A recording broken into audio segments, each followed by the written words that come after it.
of you, and I hope you're having a great MWC. I'm sure the themes are unfurling, and we are going to have some continuity this morning as well. The format that we'll follow is that I will give some opening statements just to set the context for this panel discussion. I would then, in no particular order, ask all the panelists to give their opening remarks, a few lines about what they want to speak on the subject and the relevance of what we are discussing. And then we'll get on to some pointed questions to the experts on the panel. So I think to begin with, it's no guesses that the number of people and type of people who are involved in cyber and phishing crimes today actually range from petty thieves on one side to SIM jackers on the other side, to have organized criminals on the third side. It's a very large spectrum. And when you see the organized crime, you cannot delineate even geopolitical causes to be supporting some of these. Nobody admits it, but everybody speculates what's going on. Now, given that context, the world of cybercrime and the world of phishing is getting complicated because you, in the guise of data, are bringing many elements together. You're bringing in the access, you're bringing in the devices, you're bringing in the applications, you're bringing in the content, you're bringing in the storage, you're bringing in the security. All this interplay has to collectively protect the daemon. Because if you don't do it, then you are leaving some uncovered surface. And it's very interesting that somebody called Kevin Mitnick, who was once a hacker himself, wrote a book, and he wrote a book on social engineering. And basically what he described in that was the art of manipulating people to give up information. And he says that millions of dollars are spent on creating firewalls, on creating encryptions, on creating secure access devices, and he feels all this is a waste.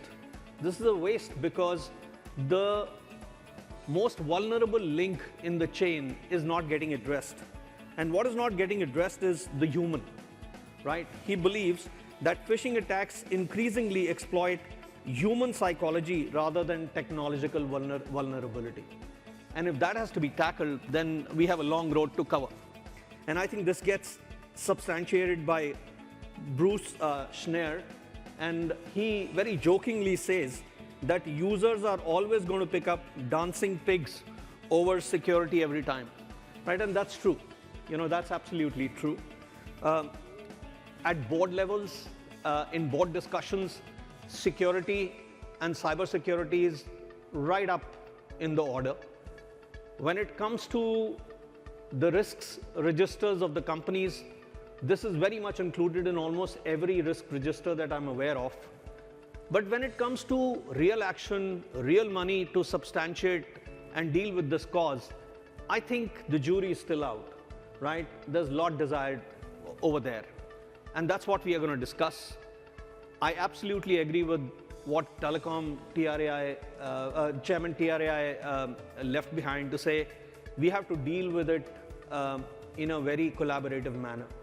And that's because the basic cardinal rule of data and data services is the winner can't take it all, right? It is such a large field, you have to share it. No one person can take it.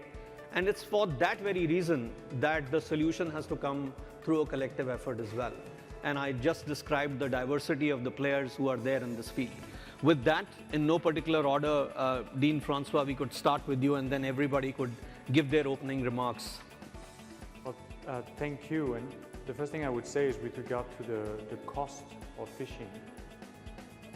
My thought was actually it's much bigger than anything we saw in the slides, because I don't know that the slides accounted for all the efforts all of us are investing in protecting ourselves from all this criminal activity. And as an educator, I would just remind us that while we all agree education matters because the human is often the weakest link, it's not like there are not other things that would be good for humans to be educated on. And where is the trade-off? What is being lost when we spend so much of our resources, including people's ability to grab education, to address this criminal activity when frankly people are many other things that would be better for them. And then I can't resist, because I was introduced as a deceptive person, to bring you my deceptive perspective. Is, yes, I'm the dean of a premier business school in the world.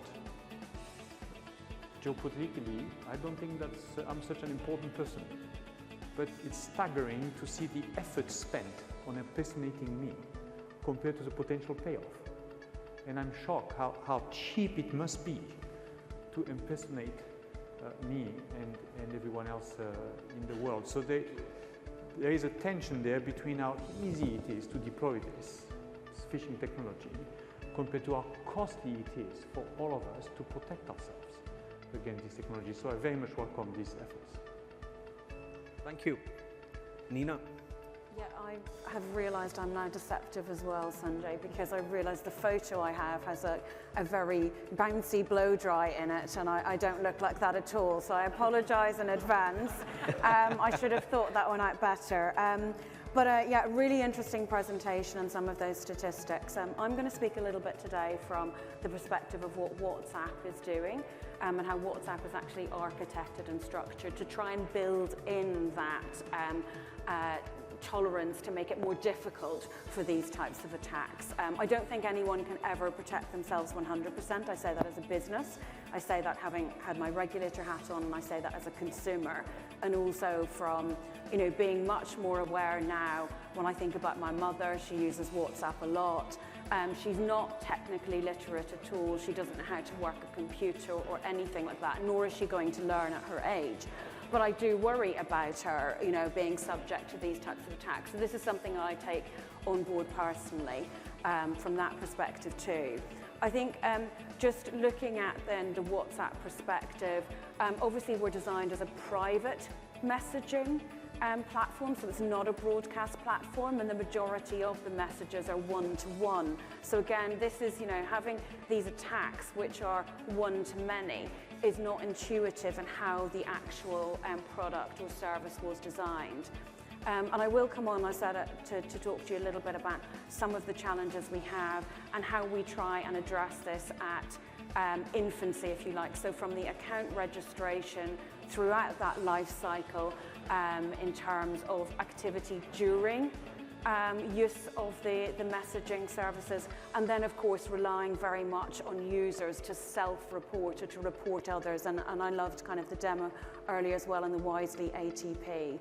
But I'll stop there and not give everything away just yet and hand over then to Nilesh. Excellent. Nilesh? Interesting thing at least in terms of the India story, because we are actually doing digital payment and other digitizations at very mass scale. So since the digitization is increasing, the another side, the dark side of it is the scams and the weak link with the human, the education and all these things is also has to be catch up. So the part which even government is driving, but the main service provider like a bank and all, the one thing which I am seeing is the bank, even though they are actually leapfrogging on the digital payment and all, but somehow at the back of the it, we have to also educate the customer, because that's where we are seeing, even though you can apply millions of dollars technological and all these things, but it's not a techie guy who is doing a scam. It's even the normal modus of operandi just to catch the mindset of the people and then snip the money out of it. So it's not we need a technical knowledge to get the money, at least on the digital world and all. So that's where I have seen, like Sanjay has mentioned, we have a lot of firewalls, we have a lot of encryption and all these things. But all this is just to stop a techie hackers to enter. But what about the other one, which actually plays with the mindset and create an environment which looks like a very genuine one, but ultimately it's a scam. So somewhere I see that that is increasing day by day, and bank and other entities need to look at that to how to minimize those parts, rather than not only technical thing, the anyways will follow as a part of the journey. So this is what I am thinking of this thing further. Excellent. Yeah, thanks. Thank you. Badar. Yeah. Hi everyone, Badr. I'm one of the product managers at Google. I've been at Google about almost 10 years now, actually fighting spam, phishing, malware, unwanted software, fraud and bots for almost a decade. And you know, one thing that's kind of staggering, and I agree actually with Francois on his observation. I thought these numbers are actually big, but I think they're much bigger than we think. And I think the way what we're seeing working either, you know, in some of our products like the browser and Chrome and so on, and working with our customers and platforms that we've partnered with, it's really, I think this is the new gold rush for a lot of attackers out there. They found an easy way, quote unquote, to actually make easy money. And when you look at actually what we're getting reported from, you know, everyone we work with, it won't take only one solution, one company. There is no one silver bullet that's going to solve this problem. It's going to happen through us actually working together. And as you can see on this panel, and there's people from all backgrounds and different parts of the stack that are actually coming together to make actually this stop. I think there is a perspective that I've learned in my 10 years fighting spam and malware and phishing at Google, is that when you're a defender, your life is much harder as if you're an attacker, because all you need to find as an attacker is that one crevice where you can actually slip in. But as a defender, you need to make sure that you cover the whole stack. And that's a really hard task. We're lucky at Google that we can actually close a lot of these gaps, but actually through partnerships like we're doing with Tanla and others, we're able to actually go a step further and go up the network layer. For example, we'll go, you know, down the application layer and protect users with safe browsing. We'll work with certain platforms who use our products to actually protect, you know, the link sharing within those platforms to make sure that those don't get shared, etc. And so I believe that actually what we're learning really this year is that I don't think that this is going to go away very soon. It's going to take a lot of us to work together, but it's also going to take a lot of work for us, I think, as industry leaders, to make sure that we work to protect what's coming next. Because automation is getting simpler, and the techniques that we're using today, like the use of AI, I think everybody's heard of AI lately, in generative AI, a lot of that is going to make our lives harder because it's going to allow a lot of automation, and that's where I think all of us need to come together so that we can leverage these new technologies, infuse them into the technology. And one last thing I'd say is that I agree 100% that user education is important, and I think that it's important and it's on us as well to make it as invisible for the user as well in our protection, right? So making sure that the user actually doesn't even have to think about, you know, the phishing attack that targeted them, and finding a way to make sure that that never hits their inbox, that never hits their messages, that never hits any way that they could be reached out, or like, for example, a browser navigation should never happen, for example, in the first place. And I think that's a very important thing that we can do through technology, and we're hoping to achieve in the future. So. Thank you. Manish. Thanks, Sanjay. Good morning, everybody. Good morning to the esteemed guest, audience, and the panelists. I'll be coming from the practitioner's perspective, so I may not talk more on the technicals. So if you see the fraud, at the end of the day, the fraud is a behavior, and it goes as long as the civilization goes. If you see from an Indian perspective, the mythology that we read, the first firewall was drawn by Lakshman when he drew Lakshman Rekha. Okay, the first imposter or the impersonation fraud was done by the demon Ravan. So when he kidnapped the Mata Sita. So the perspective is that the fraudsters will stay there because it's a behavior, and the technology may evolve, the technology may change, okay, but the behavior is not going to change. We have not changed in last 5,000 years, if you actually see. So what is needed, and I agree with you, the point that you made initially, that it's the human mind which is most vulnerable. And if you see ecosystem in terms of a payment platform, and I'm talking for the ecosystem, not individual to any specific bank or a protocol or a network, it is very well oiled and secured. What is getting impregnated and penetrated is the human mind. And I think that's where collectively the collaboration that we have to do to find a solution to this, and also the awareness piece. And I think that's a very, very underrated item. We at our bank have taken many exercise. We have launched campaign, and most of other banks also have done in India. But I think that's where we have to increase the awareness, and that's going to be the solution. Last but very important. Good morning, everyone. See, as a banker, the biggest thing that I actually worry is losing the trust of the customer.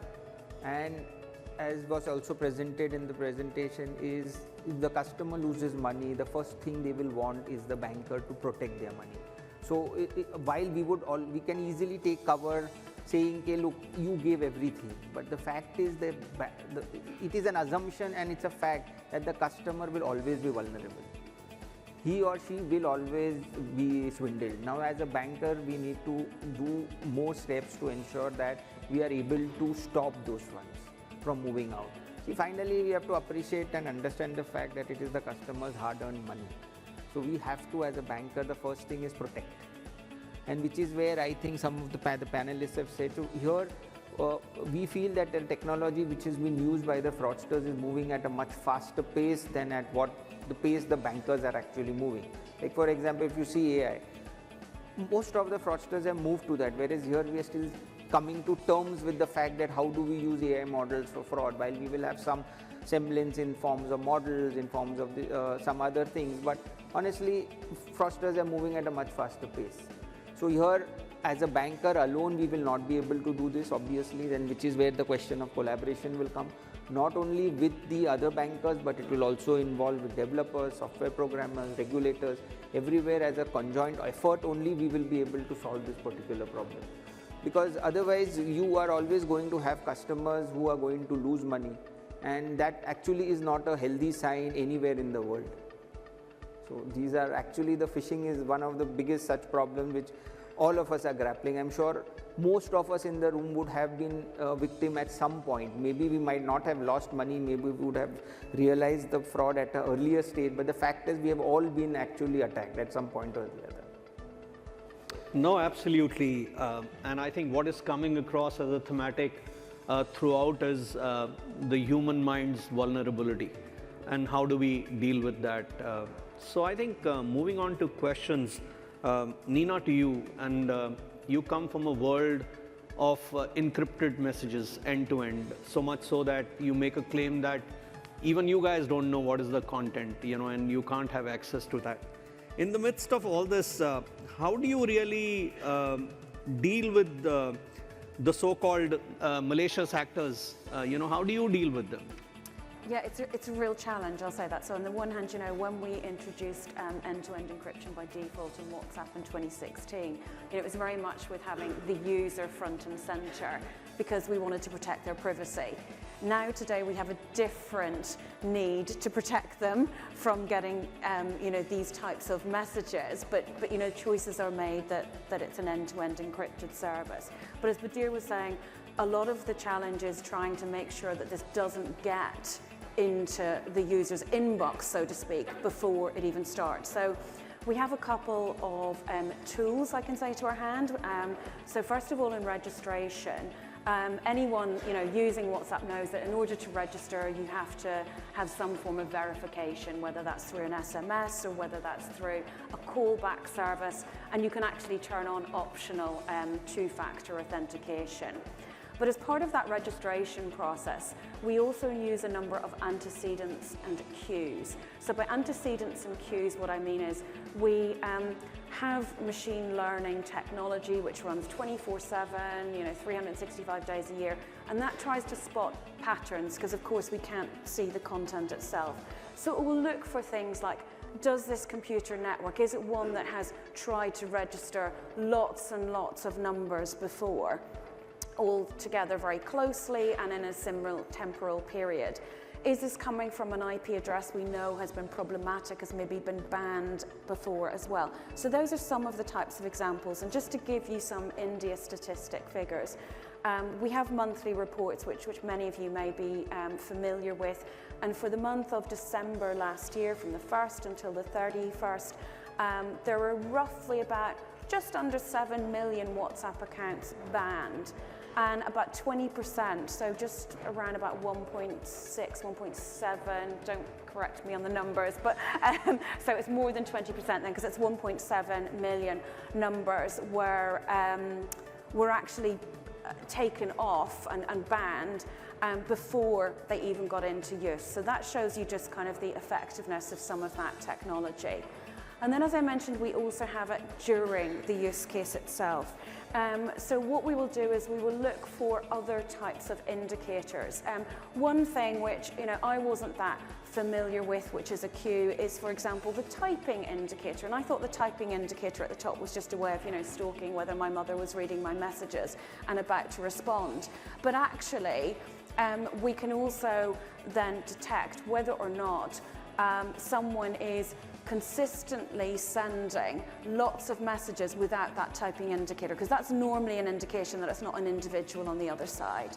And again, spotting patterns like someone trying to send automated or bulk messaging, within the first 5 or 15 seconds of signing up to a WhatsApp number that they're trying to send hundreds of numbers as well. We do have a guidance, a white paper in this. I'd invite you to read it. It's on our website. You can find it on the Meta family of apps website as well, which is about stopping abuse and fighting automated and bulk messaging, because that is a breach of our terms of service, and when it's reported to us, we take it very seriously. And then just very quickly, because I know you've got to get to everyone else, we are also very reactive and very dependent upon everyone here, upon users reporting incidences to us, and then that's how the machine learning technology can learn as well. And what we've tried to do is give a number of tools. So, for example, in recent years, since about 2020, we have also introduced restrictions on the number of messages that can be forwarded and to how many people they can be forwarded, and also most recently to saying if you have something labelled as highly forwarded, that can only go to one group at a time rather than it used to be 5 groups. And we have also then introduced easier features so that when you're in the app itself, you can long press and hold and it automatically report that, and you can give a reason as to why it is you want to report it. I mean, there's many more tools out there, but I'll just stop so that you can get to some other folks. Sure. I'm sure that it's a continuous effort, because the scamsters are trying to run faster than you as well, right? So, Dean Francois, you deal with and meet so many leaders all across. You're developing leaders in your world-class institution. How do you think this whole stuff about market forces shaping cybersecurity and responding to the cybersecurity, and what sort of economic models do you think are required or incentives required to make this really happen and accelerate? Actually, this is simple to deal with, and you alluded to it in your opening remark. It's the fact that I think we all understand this is a survival risk for our organizations. And as a leader and a trainer of leaders, you try to think hard about how do you set appropriate incentives for people to make the right choices. But this is something that is not a choice. It is about, and I think for every one of our institutions, users or promoters of tools, it's about the survival, and therefore, like you said, the cybersecurity, I bet now is at the top of the risk register everywhere. I know with my board, with my CIO, the first item for conversation is always cybersecurity. So to me, what is more difficult is what are we losing? Because this has become for all of us the number one issue that we have to deal with, because all of us understand how incapacitated we could become. And the consequence, I think it was very interesting in the slide, is that if we get incapacitated because of a cyber attack, then the trust in us is being lost. We're just the victims. And I don't think it's always true that the public understands the forces that we are dealing with. So as economists, we talk about setting appropriate incentives, but there's another element which is about guaranteeing the participation. Right? So incentive constraints and participation constraints. And I think cybersecurity is at the level of these kind of participation constraints. The one bigger question I would ask is, at what point, when as an industry, and then I would say you you all come up with innovation, at what point and in what forum do you discuss the openness of this innovation to crime infiltration and messing up our lives? Because I think we can all think of a continuum where some technologies have no opening for crime to come and interfere with my day-to-day living. But there's probably at the other extreme some technology that is so crime-prone that the world will be better off without it. And that's the question I have for all of you is, where is it that someone is paying attention to not create a world where it's so easy for the crime that you make interactions impossible? Yeah, and just a follow-up from here, how are you building it into your curriculum for the young leaders? How are you making sure this is going to get addressed by the next generation? Well, so we do like all of you with the training that you give us. I mean, I like what Bader says, that he wants to make it seamless so that we don't, but we are not there yet. And so it's helping people understand that, you know, there's a saying that I like from one of our faculty members is survival is the first condition for effective leadership. And that's where it is.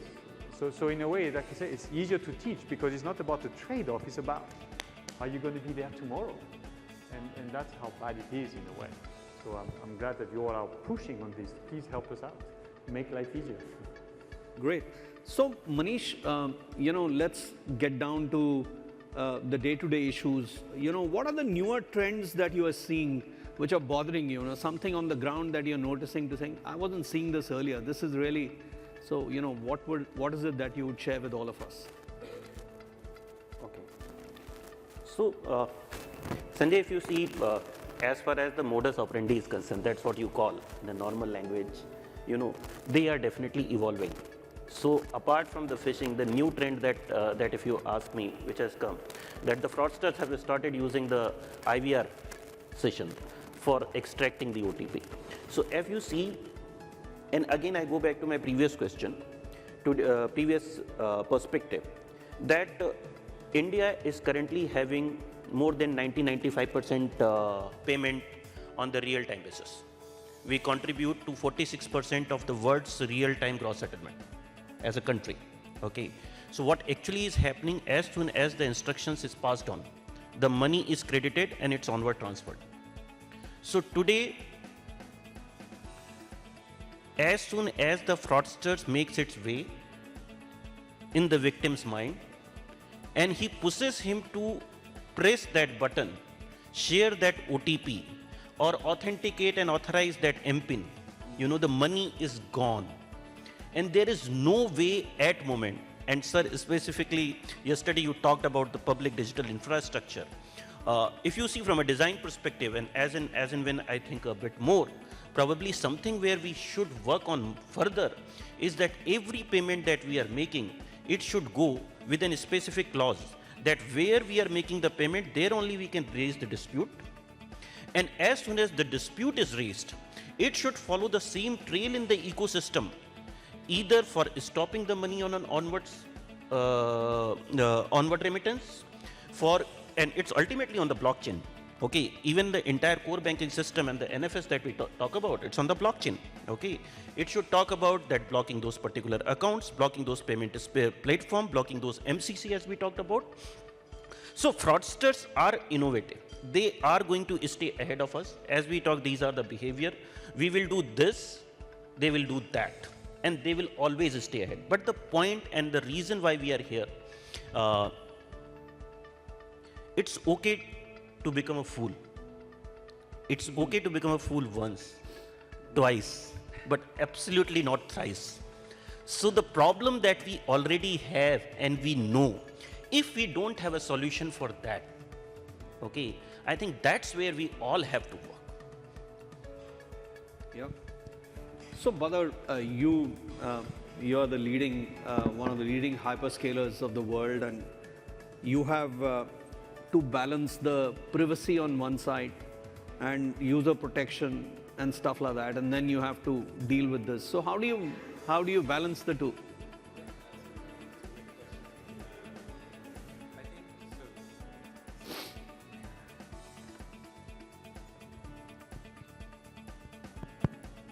We're good, thank you. I think so. That's a very good question. The way I think there is a in our group, in safe browsing, particularly a web risk product, suite of products, or reCAPTCHA, there are like some of the products I worked on. The way we actually approach it is how do we always strike that balance of protecting up to 5 billion devices with safe browsing, for example, and then how do we make sure that we do it in a way that we respect the user's privacy, and how do we do it in a way that we can actually fit in different parts of the ecosystem in a privacy-preserving manner. And a lot of the APIs that we actually provide, either within the browser throughout our ecosystem partnerships or through the web risk product for organizations, we try to actually design with privacy by default. So the thing that we do is that how do we make sure that we do not ingest unnecessary data? So for example, we have a large amount of organizations. We have thousands of organizations that today leverage the Update API that we provide. The Update API actually is a product that we first designed for Chrome, which allows it to do a few things. One, it can scale to hundreds of thousands of QPS if you want it. You download a version of our block list, which is one of the most comprehensive lists out there. And the beauty of it is that it's privacy preserving because we do, the way we've implemented the protocol is that you just need a hash prefix, and the hash prefix just calls our server, asks for all the collision that happened. We give you the hash prefixes that matched, and then you link that back to the original URL. Because under some regulations, for example, like URLs are considered PIIs, it can contain PII, so we don't want to receive that fully from some customers. And so these are like some of the things that we do in terms of security, and like how do we actually provide a product that can scale for today 5 billion devices. It can live safely in most browsers you're using every day, or OSs, or communication platforms, and so that it can protect you without actually compromising privacy. We have a different approach actually that we brought on, which is today in your Chrome browser, on your account, you can actually go on and say, look, I'm actually okay as a customer, as a consumer, to share more data with you if it means it makes me safer. But what we do is that we make it very clear and explicit to the user. You can share with us the full URL because you consent to it, so that we can protect you better, do real-time protection, etc., which we do not do by default because we need that actual consent from the user. What we're seeing is that a lot of users are opting in for this because of the fact that there is more and more rampant fraud actually happening, and that they actually want that extra protection, right? And I think when we do that, we do it in a way because we're front and center in this fight. We, as I said, like we protect 5 billion devices day in, day out. The attackers we follow or don't follow circadian cycles, they work 24/7. And we do keep those, we do keep these APIs updated and so on. So when we make it available to our partners, to the companies we work with, we make sure that you can use them in a privacy-preserving manner, so we can protect these billions of users without compromising their privacy. And for us, it's front and center and hyper important. I think other folks on this panel, like the WhatsApp teams, right, they follow those principles to make sure that we never put at risk the user's privacy. And I think that's extremely important, just to make sure that users can trust us at the end of the day, right? Excellent. So Nilesh, we talk about AI, ML, blockchain. How are you integrating these technologies into your fraud management? Currently, all this AI, ML and all these things is even today also exist. It's not something which we realize now as a kind of transaction monitoring, as a kind of adaptive authentication and all these things. It was there, and obviously day by day it's getting evolved because a lot of different patterns or a lot of different types of ways how faster or a genuine customer can interact with the banking channels and all that is actually what's changing. So it's there. The only the biggest problem what we are facing is, see, we have, once the fraud happen, we have a lot of things at the back end to monitor it, to stop the payment and all these things, like what Manish has mentioned. Since due to real-time payment, now it's become a little bit difficult because the money has been already cashed out from the ATM or from the remittances and all.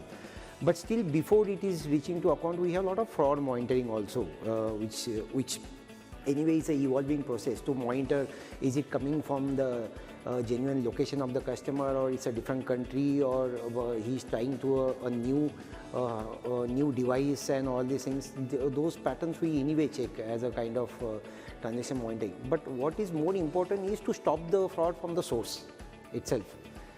rather than once it happened and then tracking it.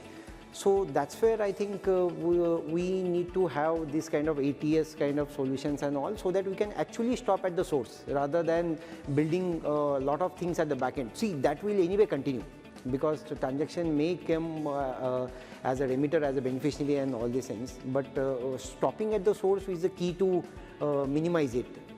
That's what I am looking at from this thing. At least we have some mechanism to stop at the source. At the back end, we always have too many things to do, and anyway we are doing it also as a bank. Not only us, a lot of banks are doing. Either it's for the digital payment, card payment, or any sort of payment what we are having it. Yeah.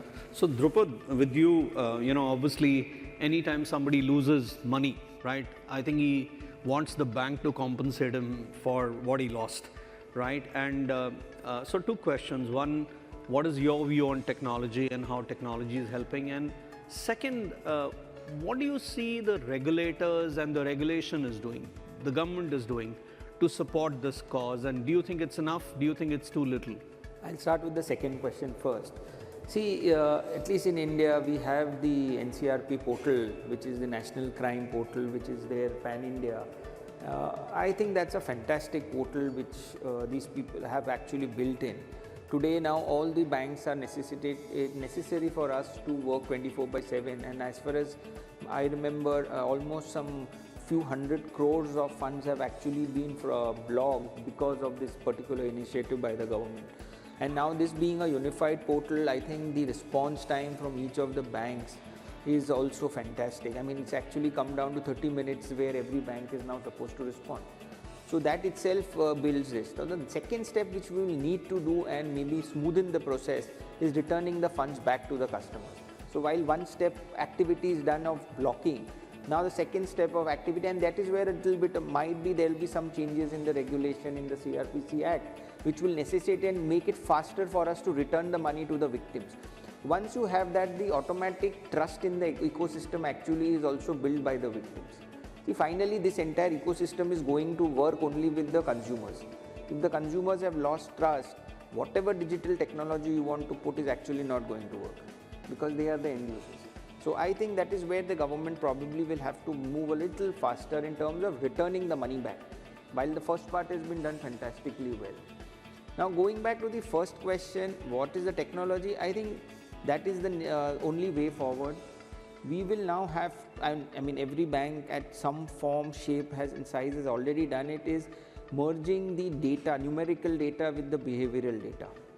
So like it was also said that how many keystrokes per second, or how do you type your keystroke.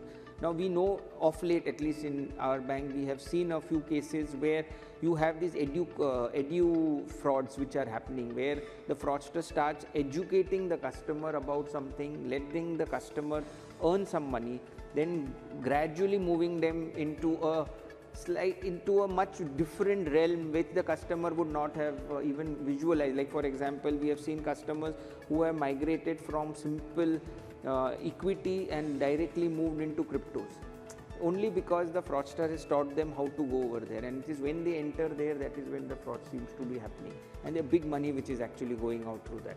So I think technology we will need to now see is the behavior of the customer changing in a short period of time, because we all know, and I mean all our children we have seen, no one's behavior changes overnight. It's a gradual process and it happens. How is it that the customer behavior is changing so fast? Today he was in equity, tomorrow he is directly moving into multiples of crores into cryptocurrency. These are the things which we will now need to do in technology. And the other thing which we will need to do, and which everyone has started doing, is differentiating between a fraud and a scam. See, fraud, the customer was a unwitting party. But in the case of a scam, the customer is only doing all the transactions. The customer doesn't even know that they have been scammed till such time the actual money is lost. So there the differentiation now needs to be done. And even in the banks, we will now need to write algorithms to identify a fraud and a scam. Today, fraud and scams were used interchangeably. But I think there is a clear divide which is there, what is a fraud and what is a scam. A lot of our models today are not working on the scams, they are only working for the fraud part. We are now trying to do the retrofitting of the fraud into a particular scam model. That is somewhere where the technology will be needed, where we will need to build specifics for scams. Nina, you are there all over the world. You have stickiness with customers, and I'm sure problems come with stickiness as well. How do you deal with so many different regulations all across? And do you think regulations are doing enough, or they're making the job difficult for you, or they could make the job easy for you?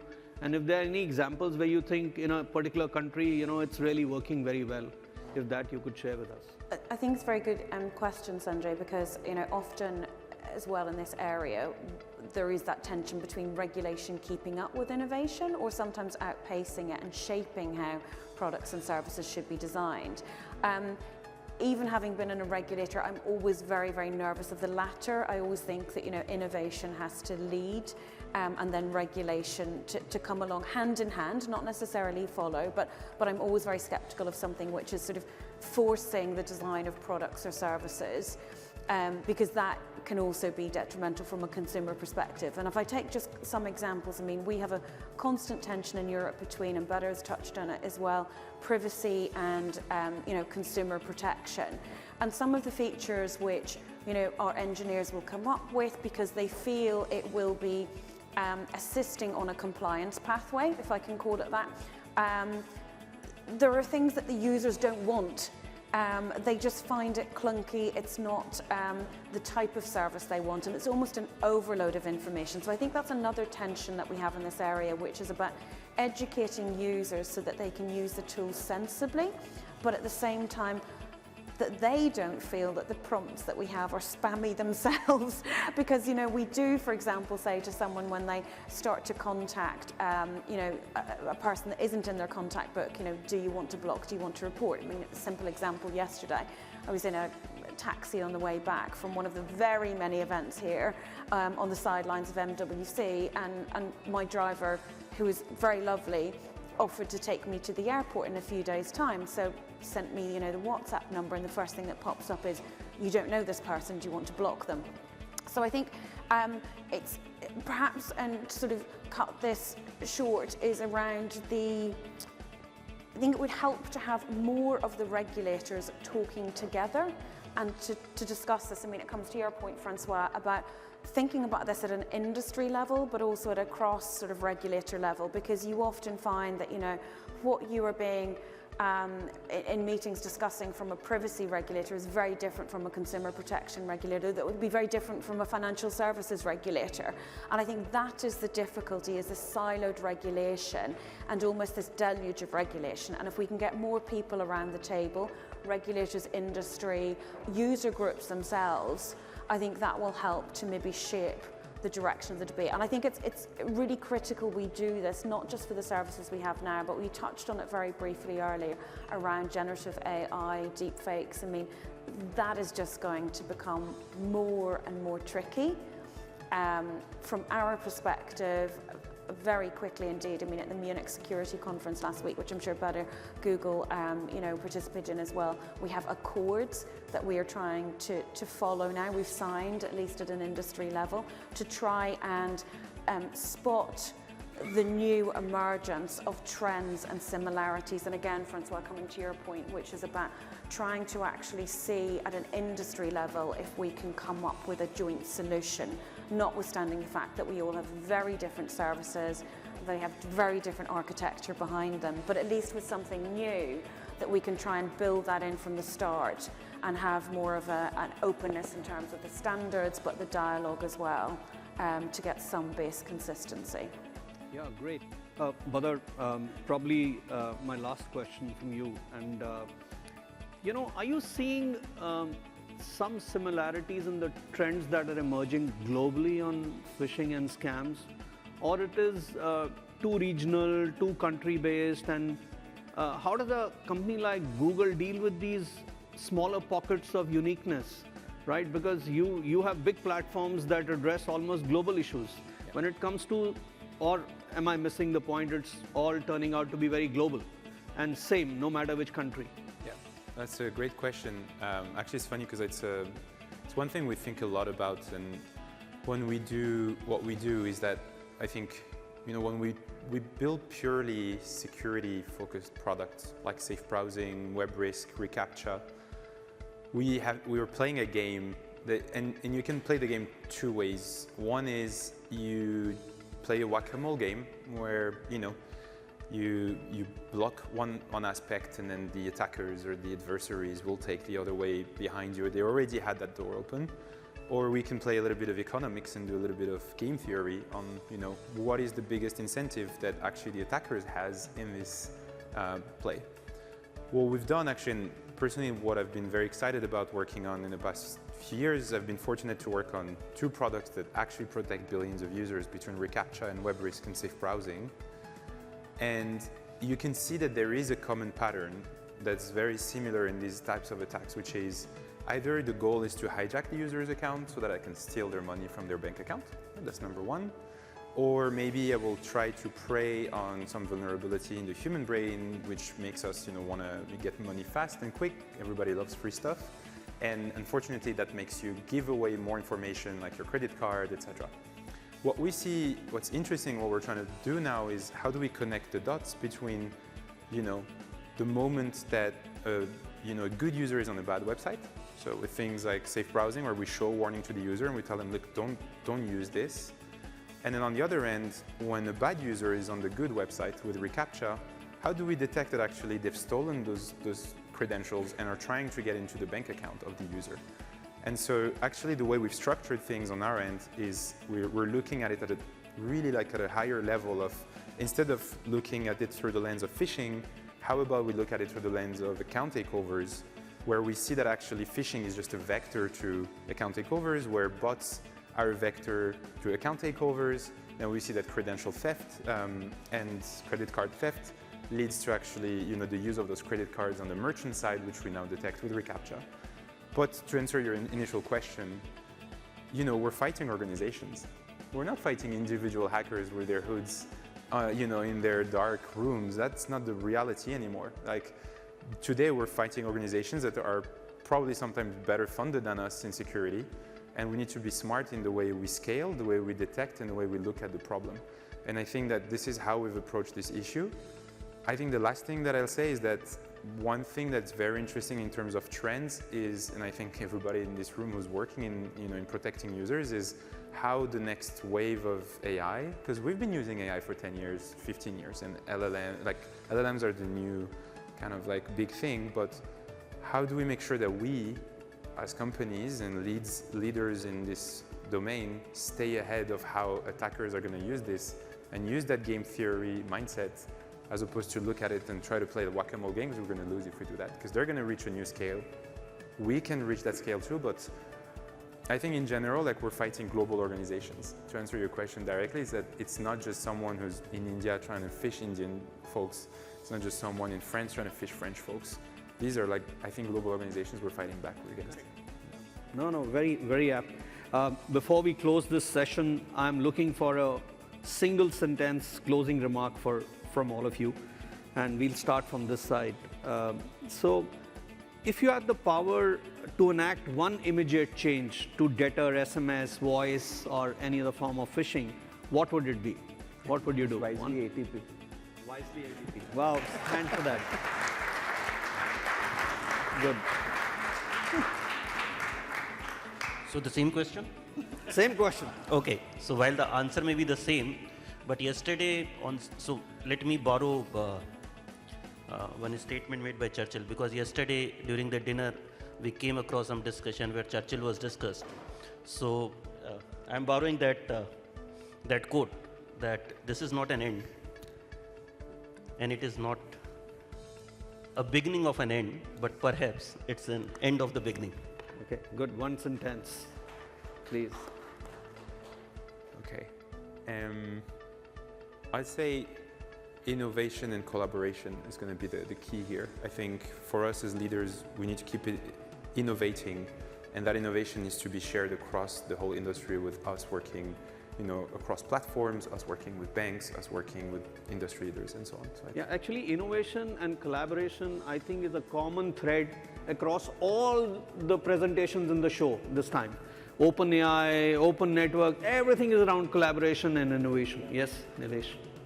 One sentence what I see here is, I can tell, is to educate the customer on the security. That's where India needs actually. Excellent. Dina. I do like Badur's answer, but I'm going to say prevention, but with the consumer built in. So what's working for them? Thank you. Well, I'm left optimistic because of the technology we hear about today, but even more worried than I was coming in because of the introductory sentence. Deception is a force of nature. And when I hear you talk about innovation and collaboration, then my next question from this panel is, how do you protect yourself from exfiltration and the spies from those global organizations? We are dealing with something very serious here, and it's good that there is research happening to help us out, but let's just push. Deception is a force of nature, and we are in it together. Fantastic. I think that's a great note to end the presentation. A big hand for a wonderful panel. All right. Thank you. Thank you all.